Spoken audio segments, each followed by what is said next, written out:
Peace to all beings.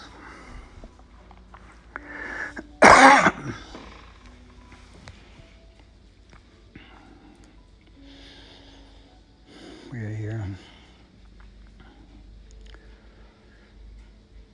Now, what we're going to speak of is tone.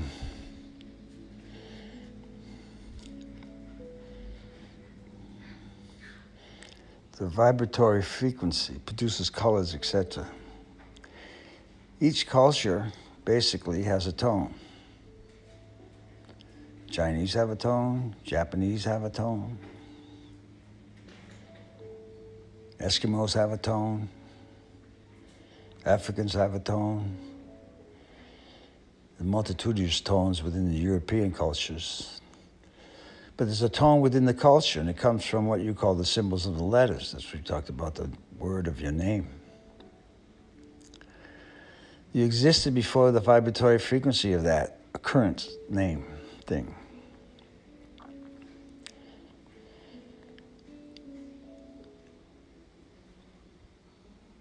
And in one essence, you've got trapped by the tones, be it the culture you're in, be it the parents you have, etc. You call it trapped in a manner. But you had agreed to the expression of it. Part of you calls it stuck, basically, not trapped. But you agreed to the expression of it in the you-ness of you coming forth, acknowledging this word that you beings interpret as life, for that is you. You're not a word, you're a name.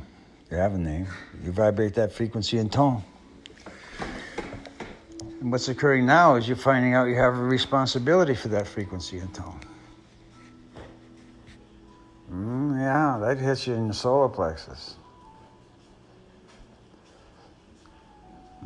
The spiritual forces are coming to you, entities. You're going to have to understand this. And they're tonal. They're actually colors. Interpretation becomes a tone as it's lowered. Frequency, you want to call it. It comes down to the incorporation of you through the letters of your name. Because if it didn't slow down to the letters of your name, you'd be a crispy critter. That's how that works. You're dealing with 3 levels now at the same time. You're going to have to be conscious of your environment, people you associate with, etc., etc. Right now, the physical incarnation is understanding basically telepathy, or what you term thoughts. Communication to people with the thought process without saying anything and seeing the results of that communication. But many are using it for a control function. It's training, entities. You got to go beyond that. You got to understand this conversation. You don't have to pay attention to it, unless you want to. You're beginning to vibrate at a different frequency. And the you of you that's beginning that vibration is in the solar plexus, sitting in the pyramid of the soul, what we term your incorporated entities that you've been through. And the apex is a pyramid at your throat, where we would say, under you, the mind of God is.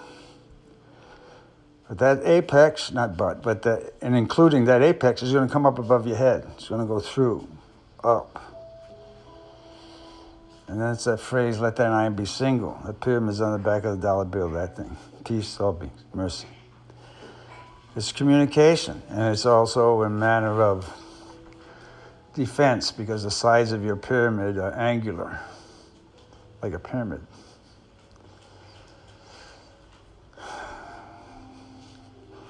And what you'll find out is that as that pyramid expands within you gently,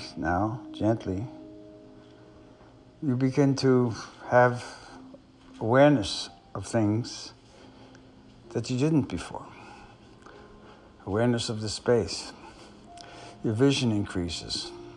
You learn that you can not only breathe through your eyes and your lungs, but your skin's a breathing entity also. You're all breath, and that's where consciousness is. So when you breathe in the breath and you're thinking of particular people or so, that's communication going on. That's why I say peace and mercy, gentleness with ones. You're just beginning to understand yourself. And there's this great word that helps you learn. It's called allow and mercy. Allow yourself the respect of yourself to have peace. Understand what that is in your kidneys and in your lungs. The first hit will be on the left side of your body. Left kidney. And then as that kidney gets educated, you move over to the other one. Because kidneys contain anger, or control anger, actually, which comes up to the solar plexus. So in a manner, the sitting one in you is standing on your kidneys when it puts its legs through the bottom of the pyramid. Well, to clean, pump, it's like a pump. Clean the kidneys. That's what's going on now with all this anxiety people are feeling. Told you about that comet. Space is changing. Being altered. Frequency within space, let's put it that way. And you're going to have an occurrence where there's, I can say the sky will split open. You'll see a sword come through and cut it. I'll tell you there's something beyond that. I'm not going to tell you who it is, but I think you got an idea who it is. As far as I know, there's only one archangel that has the authority to do that. Peace to all beings. So concentrate on the dignity of yourself now. Not to impress others, but to understand the space and the preciousness you have of breath. Because that's where the healing capacity is. You don't need words. You need functioning in prayer. And then we've told you this, you got to go beyond prayer, between the words, and to understand what you're trying to accomplish. And accomplishing, because that's what reincarnation does. Eventually you'll learn. Peace to all beings. We are true.